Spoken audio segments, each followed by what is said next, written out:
Okay, we are loading up. Good. We've got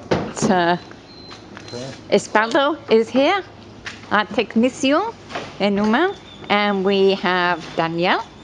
Okay. Good morning, Danielle. Good morning. And we have Miguel is driving everybody up to where they're going to get the mules. Good morning, Miguel. Good morning. And then we have the team of Jim from Dream Away, who's in charge, El Jefe. Management. And we have Kevin, his loyal sidekick. Good morning, Kevin. Labor. Okay, guys. Well, off you go. Have a good day. Enjoy yourselves. Thank you. Okay. So once you ride in front, you're management. Yeah. Go for it, Kevin. Make as most of it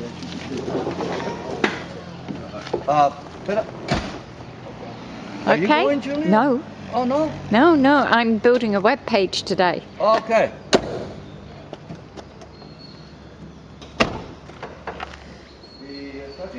Yeah. And they are off. To San Limones.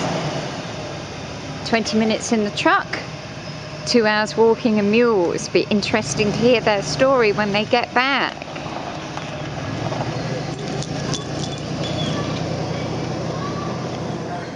And now we have their story because they are back now. Danielle, who is the health worker who chooses these villages, and Oswaldo, who is an indispensable solar technician of work, so they can't be with us. But I do have Jim with us, and we do have Kevin with us. So they're going to be showing me the video that they've taken and explaining what's happening as we go through. So I'm looking forward to that. This first clip's quite interesting. Do a ho ho ho again.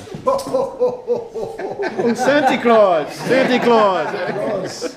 Well, that doesn't look too serious, Jim. What do they think to taking Santa Claus delivering solar technology instead of toys? They were pretty excited, but I had to explain to them it wasn't that time of the year, that I had other issues I had to take care of before Christmas time came around. But they were pretty excited about having Santa Claus in their village, for sure. Did Daniel help you with that?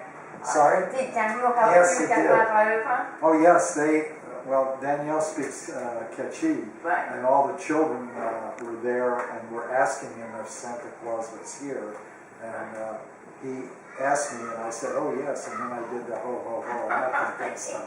They were convinced. And Kevin, you said they got a role for the gringo, El Gringo? Yeah, for some reason, he was named Santa Claus and I was the gringo. What I didn't understand is that apparently if they're bad, their parents threaten that the gringos will come and take them away. Oh my goodness, and El Gringo turns up. Yeah, so I had to kind of convince them. They were a lot more interested in Santa Claus and they were a little bit intimidated by me. But that only lasted about Well, 10 let's have a 15 look and see what happens next.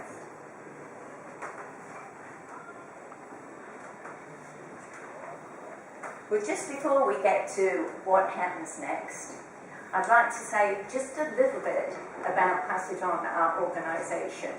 It's run by volunteers and local professionals, and the idea is that we reutilise solar panels and batteries from the boats.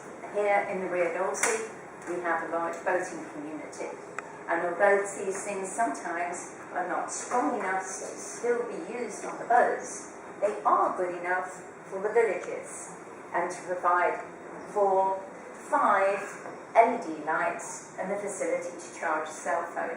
And this is really important for homework, for teachers preparing lessons, for medical emergencies, town meetings, even fiestas.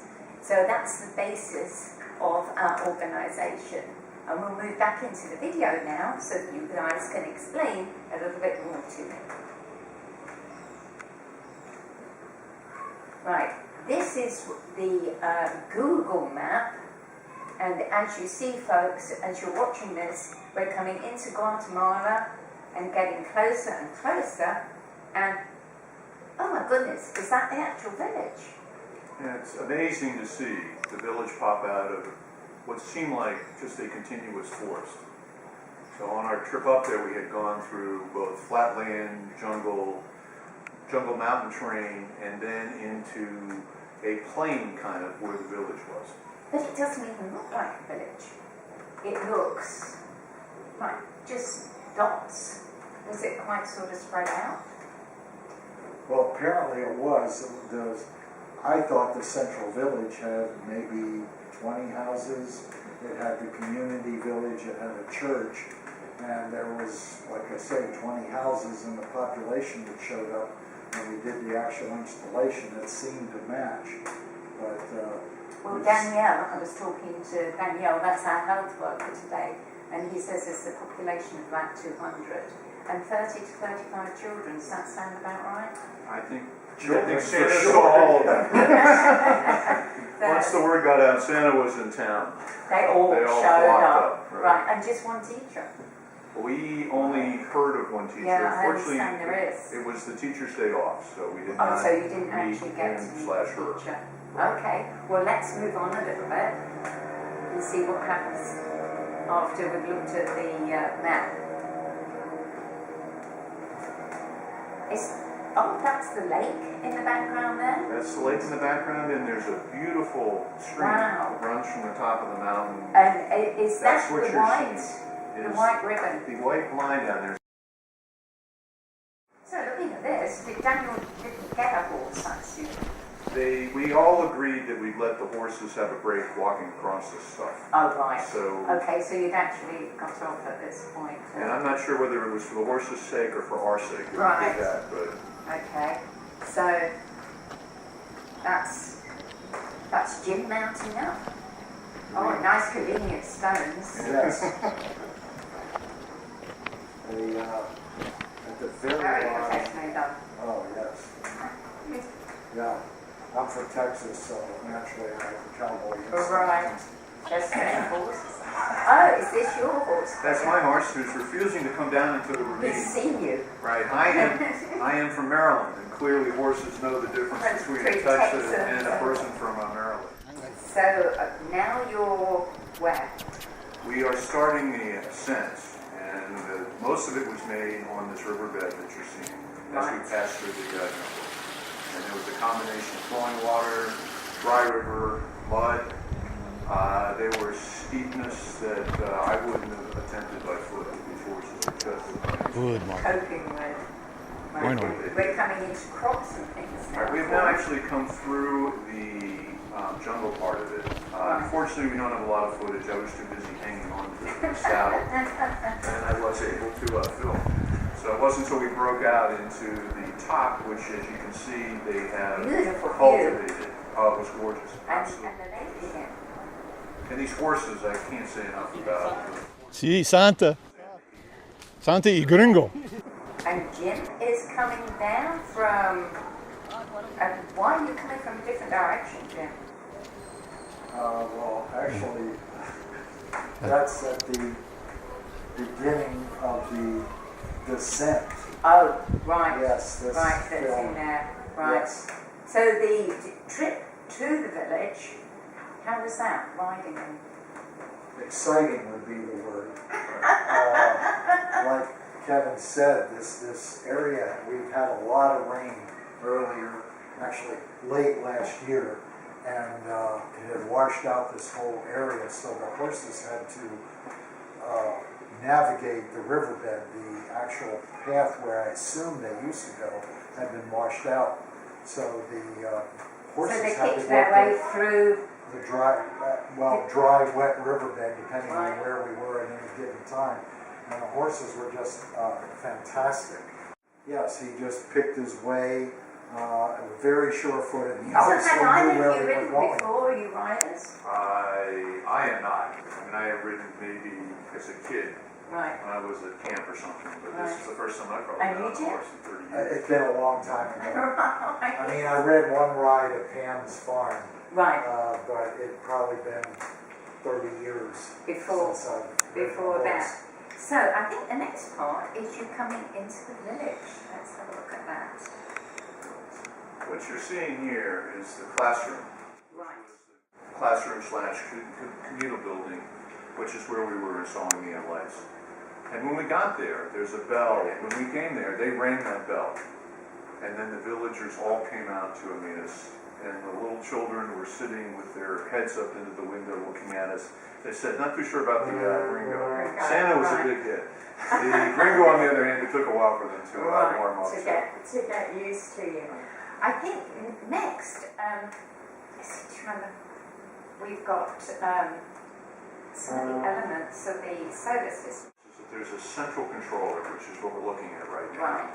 And its purpose is to make sure that the battery does not get overcharged. Okay. So it's determining, do I have enough energy coming into the solar panel to put into the battery? And that green light indicates that there is. It's also the thing that fascinates the people. Because it's got the lights on it. And the lights change. It turns red when the battery is low, yellow when the battery is medium, and then it goes green when the battery is fully charged. Right. And it went from yellow to green while we were there, and they were thrilled. They were thrilled that it actually worked and did something. There's a red and black box. What's that? Well, the red and black box actually was a creation of some people down here on the Rio. On Pamalan, which Jim and I have carried on. And there needs to be a place that consolidates all of where the battery comes in, the solar panel comes in, the charge controller comes in, and the electricity goes out. And that's it. Yeah. And Jim, what's that white dot in the middle? That's a circuit breaker in the middle of the control box that prevents a problem from coming if too much current is drawn by something hooked up to it.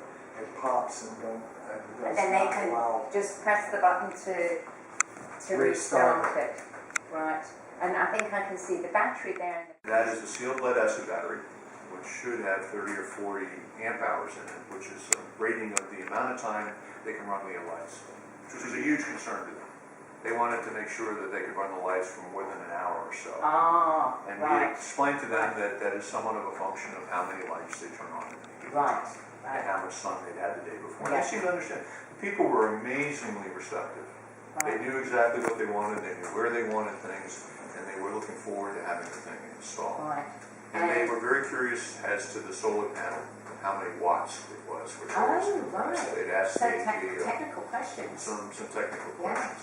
So I either told them that the panel was 75 watts or I was 75 years old. We haven't decided how that translation actually went, but I think that's the point we got across. Right. I think this is Danielle flipping on the light. Right. Oh, there it is. And there's the light.